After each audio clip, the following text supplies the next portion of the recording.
One of the problems we had last year was with the minor premiership, where the university club in its first year became level premiers, level in the points table with Charlestown. We're going to avoid this next year by the team with the highest percentage and the best quotient, they will be declared the minor premiers. There won't be any ties in it. The other thing, one of the big things that we've ordered tonight is the fact that in previous years we had a rule which said if 4 or more matches were washed out on one Saturday, that complete round would be washed out. That was to be ordered next year. Any games that start in that round, they will be allowed to conclude the following week. All the other games will be game one-day matches on the next day. Is there anything else? Yes, there's an important rule which we've carried tonight, which allows a representative player. We have in mind a person like Rick McCosker, who is the captain of the New South Wales side. He plays for New Lambton Club. At the moment, if he's selected in a Sheffield Shield side to captain the side, he can't play on any given Saturday for New Lambton. We've covered that emergency, and he will be allowed to play, or any player who's selected for a Shield side will be allowed to play for their side, irrespective of when they're selected for New South Wales.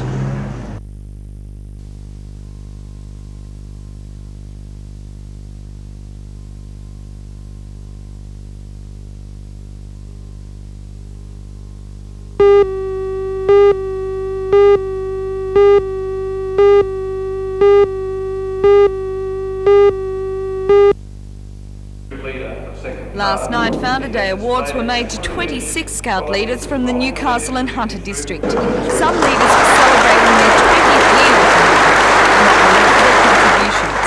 Area Commissioner Mr Victor Sparks says the 5,800 strong scouting movement is swelling in this district at a rate of 4.3%. Scouting can only grow if we offer to the youth what they're really looking for, and the only way we can do that is through the assistance of the community and the leaders that we have in the movement. Have there been any changes in scouting over the recent years? Oh, many changes. The last major change occurred in 1969 when we had a new design, and a new design for tomorrow really. But scouting is continually looking at its operation and how its method of what the community would be looking for. We constantly review each section approximately every 3 years.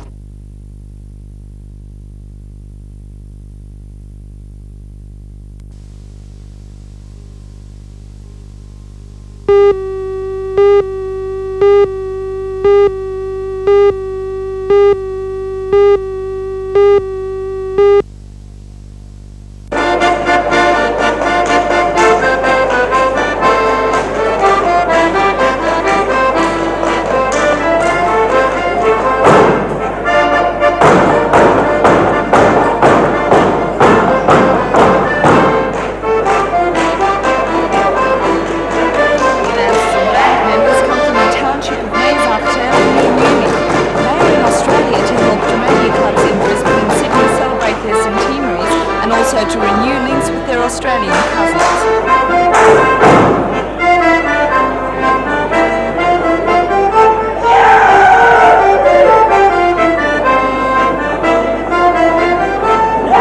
During their hectic tour, the group will visit Canberra, Adelaide and Melbourne, and were in Newcastle last night to perform some of the traditional folk dances for the packed house of the Germania Club at Torres.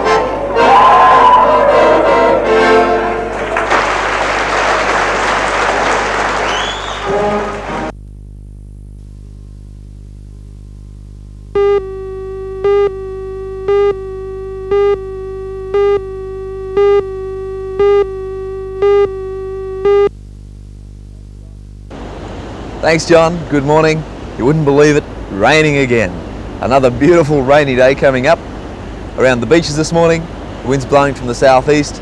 The waves don't look too good at all. The swell hasn't come up too much, but there are some prospects for a fine weekend. Not the average morning at the beach. Everyone looks well rugged up this morning for this weather, and we've even found a guy in the water. He's the lone surfer. He's out at Merriweather, and he's the only person I've seen in the water this morning.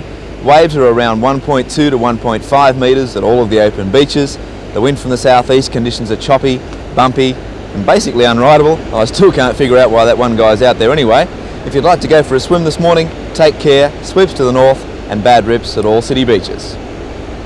The cloud satellite picture still shows all of that cloud over New South Wales.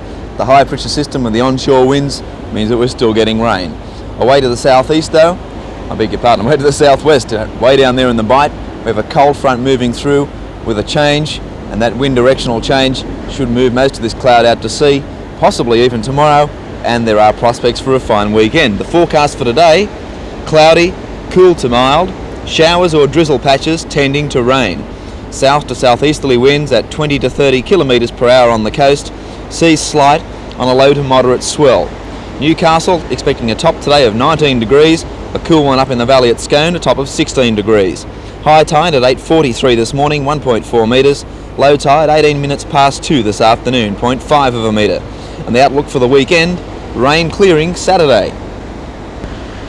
Well, that's the story. A terrible day for the beach. Still showers, tending to rain today, but clearing for the weekend. Waves around 1.2 to 1.5 metres for the board riders, and the promise of some offshore winds possibly tomorrow as well. Sounds a bit too good to be true. We'll just have to wait and see. Have a great day and a great weekend. Back Monday morning.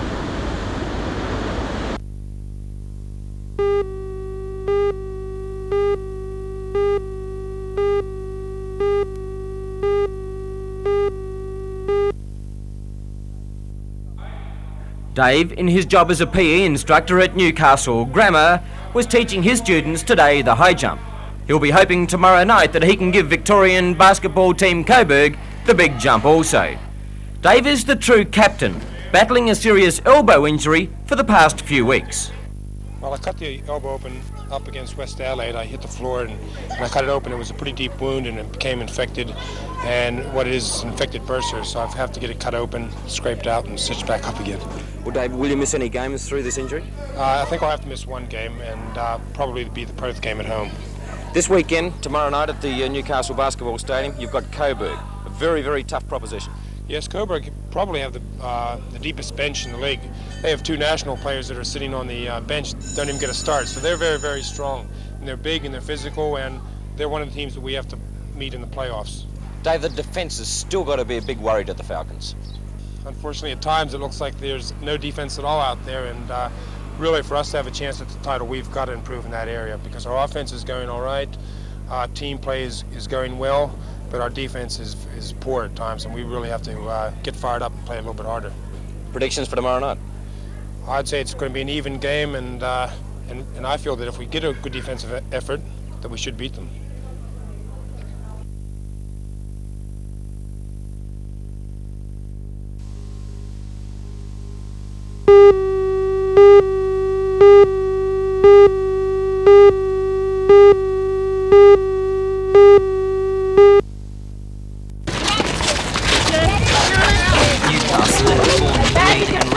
Last met in the semi-finals of the state competition last year. On that occasion, the locals were defeated.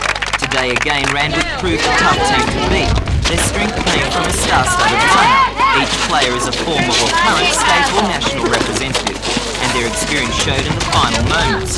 Randwick were victors 27 to 25, but only after Newcastle had led 2 minutes from the end.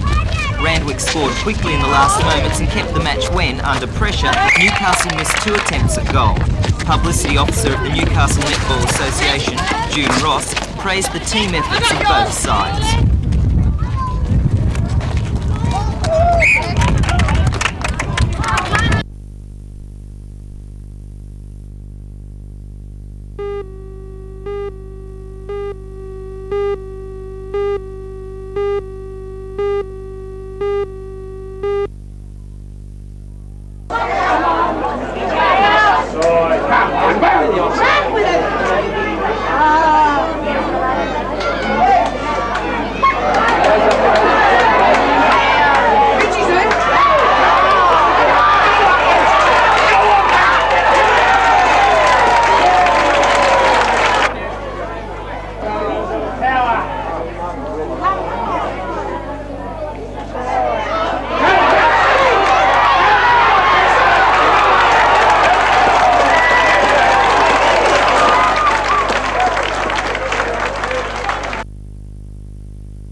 Due for demolition this weekend. Strait ran to Minister Lynn Gordon on request from the Nords Wharf Progress Association granted a stay in proceedings. The Minister said he'd want to investigate the matter further. Today I rang the Minister's office where I was told the matter was simply open-ended with no time limit. The boat hire closed last month by order from Minister Gordon, and its owners were to have removed it by this weekend. Mr Gordon said the continuation of the boat hire would create a precedent for use of Crown land reserves. But as Nords Wharf Publicity Officer Claude Smeal explains, it's now a matter of wait and see. Well, we're not sure. You can never be sure of these things, but we're very hopeful. And I think we have reason to be hopeful in light of the fact that the Minister has replied personally to a personal letter which we sent to him. Mr Smeal, perhaps the owner could have made it easier on himself and the Nords Wharf residents if he had improved the place years ago to make it look more attractive.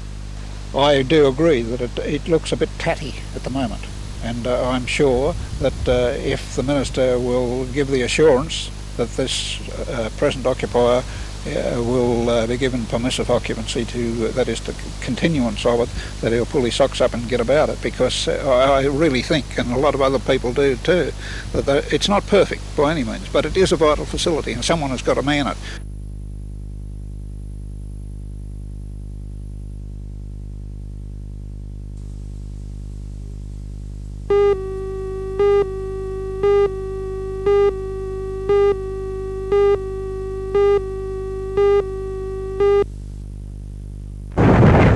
After waiting some 9 months for the union green light to go ahead, there was something of the air of an anticlimax in Drayton today. But a project this size doesn't spring to life overnight. 9 men were signed on today and immediately went back to school. Because of the training program each new employee must undertake, only about 25 can be taken on by the company each week. And so it'll be some 6 weeks before the project really begins to gain momentum. Over $150 million have been spent by the consortium which built the mine. According to the original schedule, the open cut should now have been producing coal at the rate of 1 million tonnes a year. But unions agreed only last week to allow the mine to start, then only on a one-shift basis. If it's ever allowed to reach full production, Drayton could produce over 3 million tonnes of coal a year for the next 30 years. The trade-off for mining unions allowing Drayton to begin signing on employees was that R.W. Miller should re-employ miners at the Preston Extended colliery at Gunnedah. However, work at that pit will not begin until after a conference tomorrow on manning levels.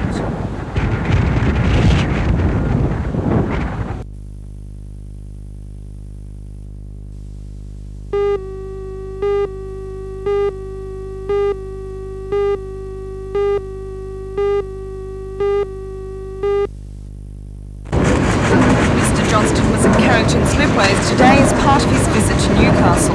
As the president of an organisation which is represented in 88 countries, Mr Johnston says it's important to keep abreast of his clients' needs. Well, my reason is to visit the maritime industry in Australia and New Zealand. These parts of the world are very important to American Bureau of Shipping. We have offices here in both countries, particularly Australia where we are now, and to become acquainted, to meet our clients, which we have many of here, as we do around the world. So it's shall I say, it's a learning visit to visit our offices, visit our clients, to visit your shipyards, and the maritime community around the world is international. They're all of one type, and I'm becoming acquainted with yours, which I'm very happy to do. What's your impressions of our industry here so far? I have been here this is my first day. I'm very impressed with the shipyard I see. The reports I get from our principal for this country, Mr. Parr, I'm very impressed with what I read about Australia.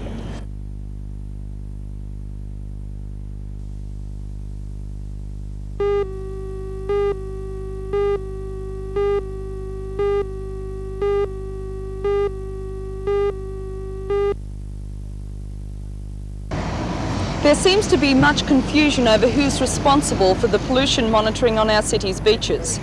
The Chief Health Inspector of the Newcastle City Council, Mr Vic Moore, says the Council's responsibility ends at the high water mark. He says it's merely an advisory body and will only act to close the beaches on recommendations made by the Hunter District Water Board. Dr John Patterson didn't attend yesterday's public meeting at Merriweather Beach. He says the problem with monitoring the pollution situation at the city's beaches is that the chemical tests take 24 hours to gain a result. Talked to the Pollution Control Commission. They suggested to us that the best approach was to use visual inspections to see which days had conditions that might create a problem, and to actually base our announcements on those, because that's at the right time. By the time you've done tests, it's 24 hours too late, and so in terms of making sure the beaches are safe, visual inspection followed up by tests when it's suspect seem to be the best way to go. That's what we have been doing. We are for 2 months only running daily tests to do a full inventory of the behaviour of the beach, basically, and to check other sources of pollution. But we think that in future we would be looking at inspection backed up by tests when necessary. What do you think the likelihood is of the state and federal government funding the upgrading of the Burwood Beach sewage plant? I haven't noticed either government chucking funds around recently. Mr Bruce Gibbs from the State Pollution Control Commission says the Commission is very concerned about the state of the beaches, but it also understands the Water Board's plight. Well, there are a number of options available as far as treatment goes, and the Water Board has to look at these in relation to the cost factor, because they have some other pressing environmental problems in relating to some other discharges, and they also have some pressing water supply problems to their consumers. The Hunter District Water Board, the Newcastle City Council and the State Pollution Control Commission have met to discuss the criteria for the upgrading of the Burwood Beach sewage plant. But until the federal and state governments provide the $30 million needed for the upgrading, the residents of Newcastle will have to put up with the haphazard closure of their beaches.